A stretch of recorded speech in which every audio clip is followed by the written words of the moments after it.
Hi சுட்டீஸ், எல்லாரும் எப்படி இருக்கீங்க? இன்னைக்கு ஒரு கதை பார்க்கலாம். குருட்டி அப்படின்ற பெயர் கேட்டால் மஞ்சள் ஆறு காட்டில் சிறுத்தைகளும் புலிகளும் கூட பயப்படும். 20 அடிக்கும் நீளமான மரங்களின் கிளைகளில் படர்ந்து இருக்கும் தன்னோட அழகிய உடம்பும் கரும்புள்ளிகளும் அதற்கு ரொம்ப பெருமையா இருந்துச்சு. கரும்பழுப்பு பழுப்பு அப்படின்னு பல நிறங்களில் மலைப்பாம்புகள் இருக்குமே தவிர இப்படி லட்சணமான கரும்புள்ளிகளுடன் பார்க்கறது ரொம்ப அதிசயம். மலைப்பாம்புகள் பொதுவாக பறவைகள், முயல் போன்ற சிறிய பிராணிகளை பிடித்து உண்ணும். சில சமயம் மான் போன்ற சற்று பெரிய விலங்குகளை கூட தாக்கும். ஆனால் குருட்டி சற்று வித்தியாசமானது. காட்டெருமை, கன்று, சிறுத்தை போன்றவற்றை கூட தனது குரட்டி பிடியில் நொறுக்கி எடுத்துவிடும். அதனால அதற்கு குரட்டி என்று பெயர் வழங்கி வந்தது. குரட்டி தனது தலையை ஒரு கிளையின் மீது வைத்தபடி ஆற்றங்கரையே பார்த்து கொண்டிருந்தது. மிரண்டு மிரண்டு ஆற்றங்கரையில் வரும் மிளாமான் குட்டி அதன் கண்ணில் பட்டது. நீண்டு கிடந்த தனது உடலை வேகமாக தன்னை நோக்கி இழுத்தது. அநேகமாக அந்த மான்குட்டி மிகவும் குறுகலாக ஓடும். அந்த ஆற்றை கடந்து வரலாம். அப்படி கடந்து வந்தால் குரட்டி இருக்கும் வழியாகத்தான் வர வேண்டும்.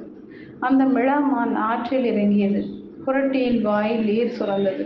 மீதமுள்ள குரட்டி தனது உடலை கிளையில் சுற்றி தனது தலையை மட்டும் தொங்க வச்சபடி அசையாம இருந்துச்சு. பார்வை மட்டும் ஆற்றில் இறங்கிய மான் மீது இருந்தது. ஆற்றில் மான் நீந்தியது. இதே மரத்திலிருந்து தான் குரட்டி ஒரு நாள் ஒரு சிறுத்தையை மடக்கி பிடித்தது. ரப்பர் போன்ற தனது உடம்பை கயிறு போல பாவித்து இறுக்கிய வேகத்தில் சிறுத்தையின் எலும்புகள் மடமடன்னு முறிஞ்சிருச்சு. மான் கரையேறி விட்டுச்சு. குரட்டி அசையாமல் இருந்துச்சு. அந்த மரத்துக்கு அருகாமையில வந்த பாதையில சுற்றி பார்த்தபடி நடந்து வந்தது அந்த மான். சொல்லி வச்சது போல அந்த மரத்தடியில் வந்து நின்றுச்சு. குரட்டி மான்குட்டியின் கழுத்தில் மாலையாய் விழுந்துச்சு. அம்மா அப்படின்னு கதறிய அந்த மான்குட்டி எதிர்பாராத தாக்குதலால் நிலை குலைந்து போச்சு. அப்படி இப்படி கூட அசையாம நின்றுச்சு. குரட்டிக்கு கூட ரொம்ப ஆச்சரியமா இருந்துச்சு. குரட்டி அதன் முகத்தை பார்த்து பாவமா இருந்துச்சு. அதுக்குள் குரட்டி ரப்பர் போன்ற தன்னோட நீண்ட உடலை மான சுற்றியது. மான் தேம்பி அழுதுச்சு. அதன் கண்களில் கண்ணீர் வழியுது.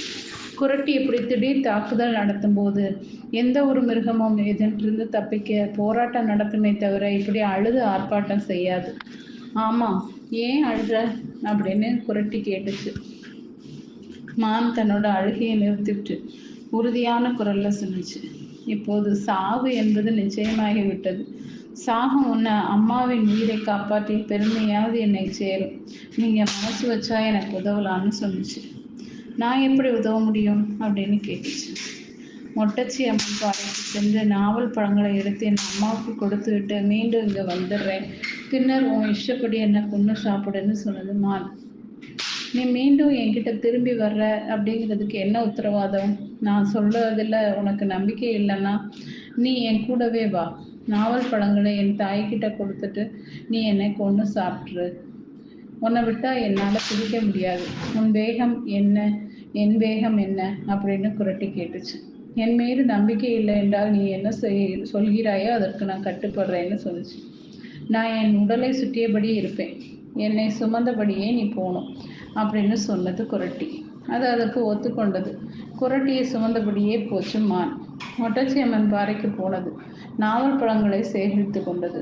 மலைப்பாம்பு தன் உடலை சுற்றி இருக்க உற்சாகத்தோடு நடந்தது. தனது அம்மாவுக்காக தன்னுடைய உயிரை கொடுக்க ஒரு வாய்ப்பு கிடைத்தது. அதுக்கு ரொம்ப சந்தோஷமா இருந்தது. ஓகே சுட்டீஸ், இந்த கதை பிடிச்சிருந்தா லைக் பண்ணுங்கள், சப்ஸ்கிரைப் பண்ணுங்கள், ஃப்ரெண்ட்ஸ் அண்ட் ஃபேமிலிக்கு ஷேர் பண்ணுங்கள். கூடவே இந்த பெல் ஐக்கானே கிளிக் பண்ண மறக்காதீங்க. பாய்.